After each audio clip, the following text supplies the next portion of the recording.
Donc nous arrivons à une nouvelle partie importante du parcours du professeur Hassan Rachid, à savoir la première rencontre avec le chercheur Paul Pascal. Lorsqu'on était à l'université, chaque fois on entend que Paul Pascal était quand même un initiateur d'une grande partie de sciences sociales, surtout l'enquête de terrain. Et donc nous aimerions savoir ou découvrir cette rencontre, comment c'était planifié ou comment c'était produite d'une manière ou d'une autre avec Paul Pascal. Alors, j'ai parlé de Bruno Etienne tout à l'heure. Je voudrais insister également sur l'effet Paul Pascal, si on peut parler comme ça. Il a beaucoup joué dans ma formation. Pas de façon directe. Je n'étais pas son étudiant, je n'étais pas son disciple, etc. Donc, je l'ai rencontré la première fois, c'était à la faculté de droit, c'était à l'occasion de la soutenance de Mohamed Touzi, il était membre du jury. Et quelques semaines plus tard, donc, Mohamed Touzi nous a dit que Paul Pascal a besoin d'enquêteurs pour Tazarwalt. Donc il y avait Mohamed Mahdi, il y avait moi-même, il y avait mon épouse Rachida à l'époque et d'autres. Et donc c'était grâce à Mohamed Touzi, grâce à la soutenance de Mohamed Touzi, que nous avons découvert un peu Paul Pascal. C'était pas une enquête menée par Paul Pascal, c'était une enquête sur la migration sociodémographique qui a été financée et conduite par un collègue, qui est devenu un collègue, Herman van der Westen, qui a écrit un livre sur le RIF avec Paul Pascal par la suite. Donc nous sommes partis, c'était mars 1981, donc nous sommes partis de Casablanca, donc la première fois que je vais découvrir le Land Rover. Donc, le travail de terrain. Oui. Et donc on a passé la nuit à Agadir, et c'est là où je rencontre personnellement, je l'ai déjà vu plusieurs fois, mais personnellement... Dans un cadre de terrain réel, c'était comme ça, pour Tazarwalt. Donc j'ai rencontré Paul Pascal à l'hôtel, la première fois. Bon, bien sûr, il y avait un peu de réserve, il voulait casser un peu la glace, il souriait, il nous mettait un peu à l'aise. Je lui disais Sabah al-Khair, bon, il rigole, il plaisante en me disant Sabah al-Foul ou Yasmine, des choses comme ça. Donc. Mais l'essentiel, c'est le lendemain, quand on est arrivé à Tazarwalt. Tazarwalt, c'est 60-70 km au sud d'Agadir. C'est un ancien royaume. Il y a beaucoup d'écrits sur ce royaume-là. C'est un royaume qui concurrençait au départ la dynastie alaouite. Donc au XVIIe siècle, c'était. Et puis c'est resté un grand royaume transsaharien qui organisait le commerce transsaharien. Donc c'était pas un lieu anodin. Il y avait une grande maison, la maison d'Ilir. C'était un livre qui va être écrit par la suite par Paul Pascal et d'autres, Mohamed Touzi et d'autres.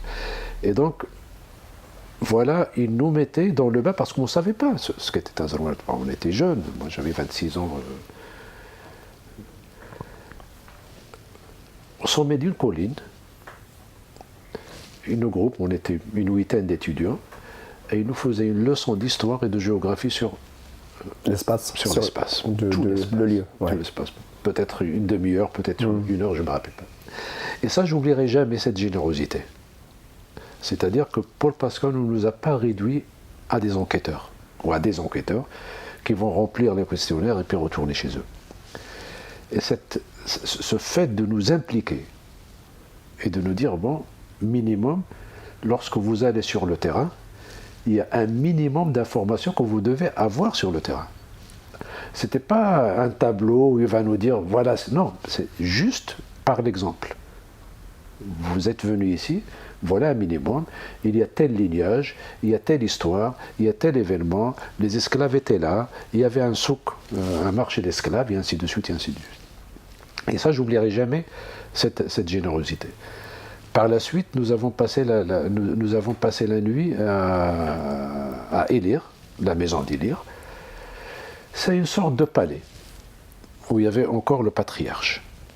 Il était là, et bien sûr, encore une fois, Paul Pascon était dans cette générosité, donc on n'était pas uniquement chez le patriarche, donc, mais nous avons fait au moins 2 tournées, je pense le même jour et le lendemain, une tournée dans l'ancien Ilir, qui est détruit, et une autre tournée sur le Mellah, l'ancien Mellah, parce que, comme j'ai dit tout à l'heure, Ilir c'était une grande maison, un grand village, une grande bourgade peut-être, mais il y avait un ancien Mellah, donc nous avons fait une petite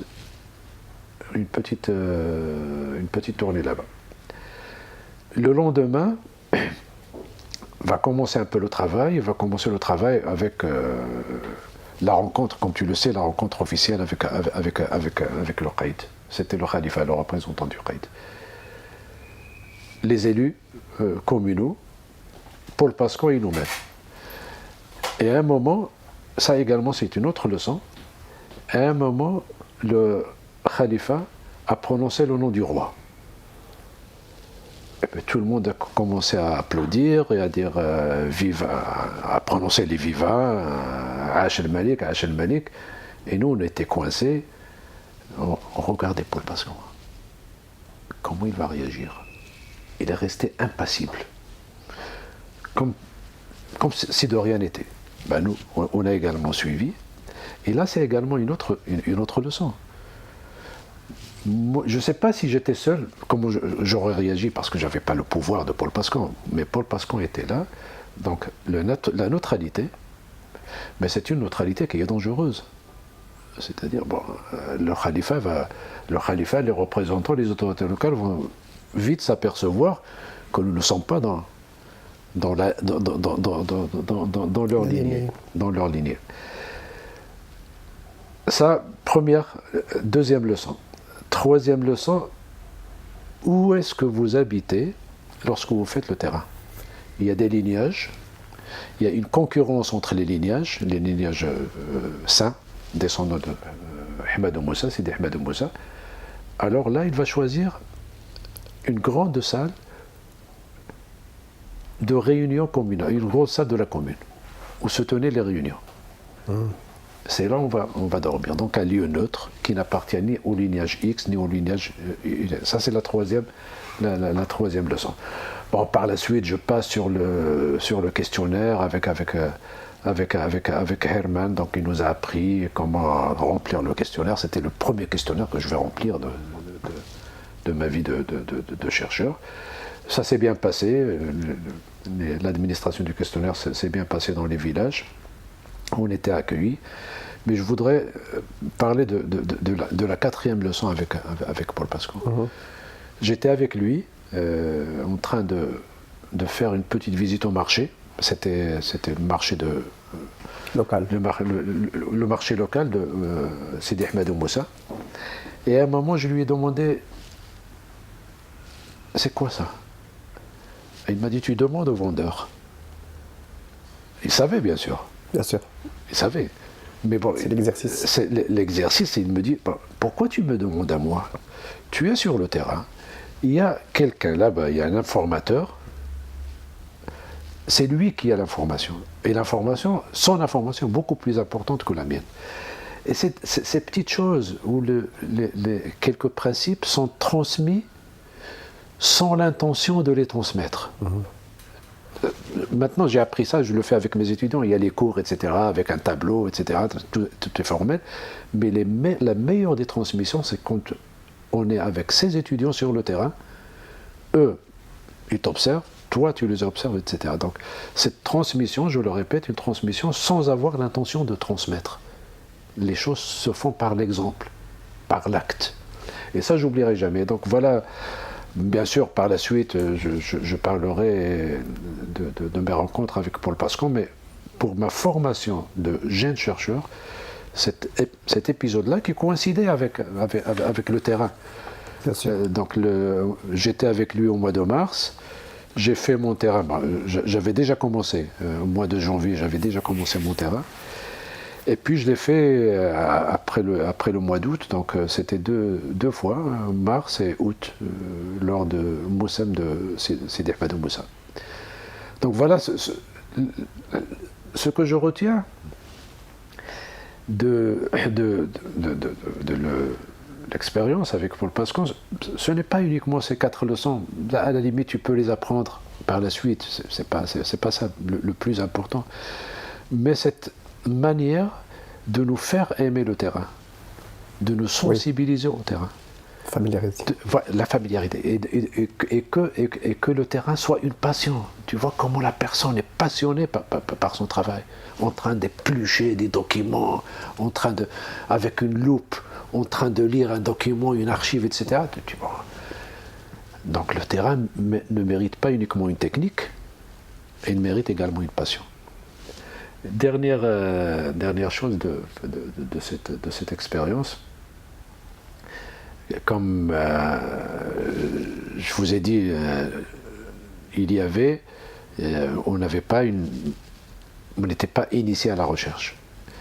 Mais je ne sais pas pourquoi, avec Mohamed Badi, nous avions préparé 4 ou 5 pages résumant un peu notre projet de DES. Je l'ai fait, Mohamed Badi l'a fait également. Et donc on voulait partager ce projet, on voulait le partager avec Paul Pascal. Mohamed Touzi était le premier à le faire, à s'exposer, donc il lui a donné les 4 ou 5 pages.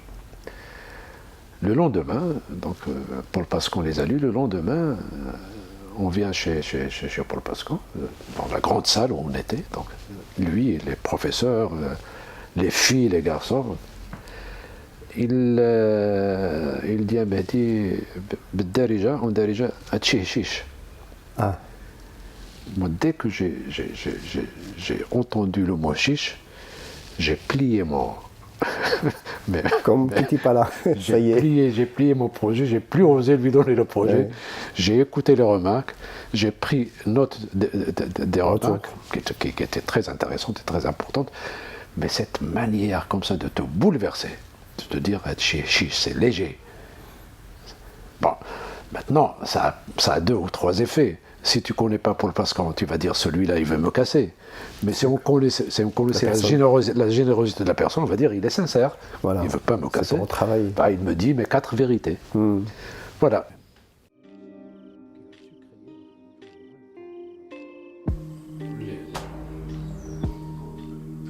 Ce beau cahier.